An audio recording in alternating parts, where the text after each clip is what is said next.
AP DSC Amaravati పైన YCP దుష్ప్రచారాన్ని బలంగా తిప్పికొట్టాలంటూ AP మంత్రులకు సీఎం చంద్రబాబు దిశానిర్దేశం చేశారు.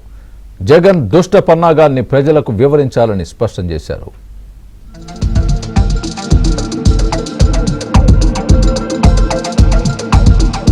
కూటమి సర్కార్ 2 ఏళ్ల పాలనలో ఎన్నో కార్యక్రమాలు చేపట్టామని ఏపీ సీఎం చంద్రబాబు అన్నారు.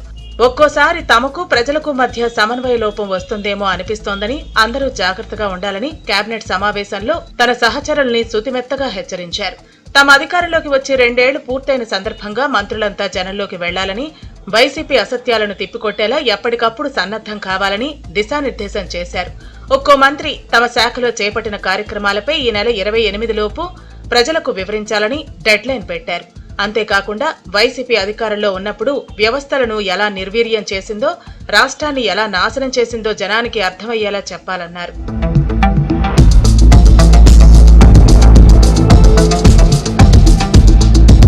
రాష్ట్ర ప్రభుత్వంపై వైసీపీ అసత్య ప్రచారాల వ్యవహారంపైన కేబినెట్ భేటీలో చర్చించారు. తాము కష్టపడి 16,000 టీచర్ పోస్టులను భర్తీ చేస్తే వైసీపీ బురద చల్లుతోందని చంద్రబాబు మండిపడ్డారు.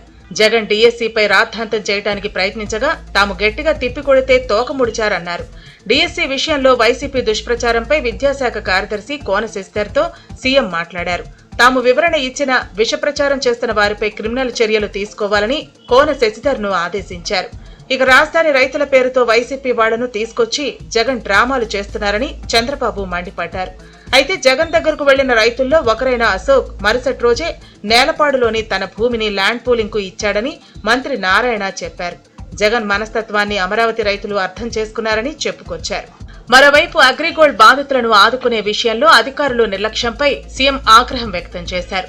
గత కేబినెట్ భేటీలోనే సబ్ కమిటీ వేసి సమస్య పరిష్కారం కోసం పనిచేయాలని ఆదేశించినా ఎందుకు స్పందించలేదని ప్రశ్నించారు. అగ్రిగోల్డ్ కేసులను వెంటనే పరిష్కరించేందుకు 31 కొత్త పోస్టులు మంజూరు చేయటమే కాకుండా వెంటనే కేబినెట్ సబ్ కమిటీని నియమించాలని ఆదేశించారు. ఇక రైతులు పంట మార్పిడి విధానాన్ని అనుసరించాలని, దేశీయ స్థానిక అవసరాల మేరకు పంటలు వేసేలా వారిని ఎడ్యుకేట్ చేయాలని సీఎం చంద్రబాబు సూచించారు.